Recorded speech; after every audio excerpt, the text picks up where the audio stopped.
along, okay? Um, but Matt, could you tell us, can you tell us a little bit about your story of faith? Because I read just a little blurb on your website, but I would like to hear more about that.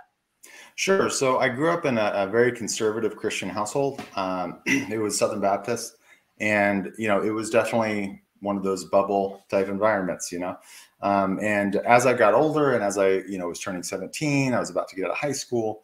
I was getting more independent to where my faith needed to not just rely on my parents; it needed to become my own. And I just started to have doubts. I'm like, why do I think any of this is true? Why do I actually think that Jesus is real, that Jesus rose from the dead and all this? And I met with friends, I met with family members, I went and met with a pastor and just asked them that question. And other than the pastor, they couldn't give me any sort of reasonable response. It was just, well, I just know it's true. And it's like, okay, well, I don't, so what am I supposed to do with that?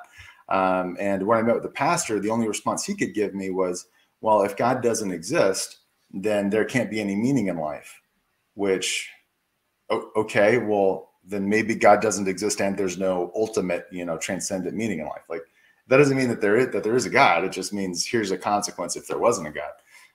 And so none of them could really give me any sort of answers. And I ultimately did deconstruct my faith and became an atheist just before going to college. And originally I was studying biology in college, and I was studying it as an atheist. And I was actually, oddly enough, struck as an atheist at sort of some of the anti-Christian bias that was in there. I had one professor who said, hey, we're teaching evolution today. If you're a Christian, you can have whatever beliefs you want, but in this class, we're going to teach the truth. And it's like, okay, that's a bit pejorative. But, but actually, as I studied, I was studying the human cell. And I remember vividly in my cellular physiology class, and I'd gotten into my fourth year, my cellular physiology class, I was opening a textbook and I was looking at the surface of the human cell. And it is absolutely amazing. Absolutely amazing. I mean, if you've ever seen any of these like YouTube simulations of the inside of a cell, those are radically dumbed down.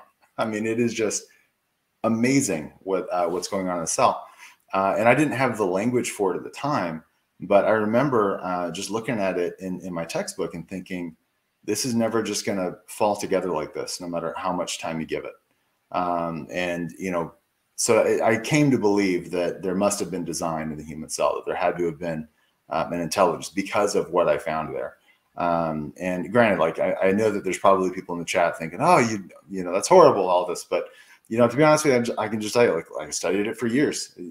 As an atheist, I was not trying to find God.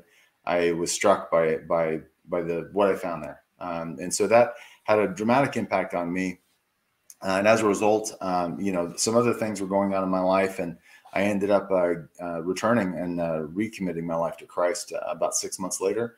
And having had that experience, both the experience of family members and friends who had, were very well-meaning, loved them all very, very much, but just didn't have any sort of response for me. Having that experience, and then having the other experience of actually finding, like, wait a minute, there is evidence out there, really, put me a passion for Christian evidences and for, why we believe that this is true.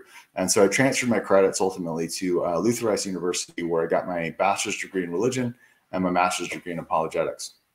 From there, I've gone on to volunteer with Reasonable Faith. I had help with Dr. Craig's Overflow Q&A. So if you write into Dr. Craig, he gets a lot of emails. Sorry, everybody. But he doesn't answer them all personally. And so I'm part of an Overflow team that if he can't get to a question, they'll route it to the team that I'm a part of, and we'll give you some sort of response. And then recently with Cocked Up Apologetics, I've been trying to foster those kinds of conversations.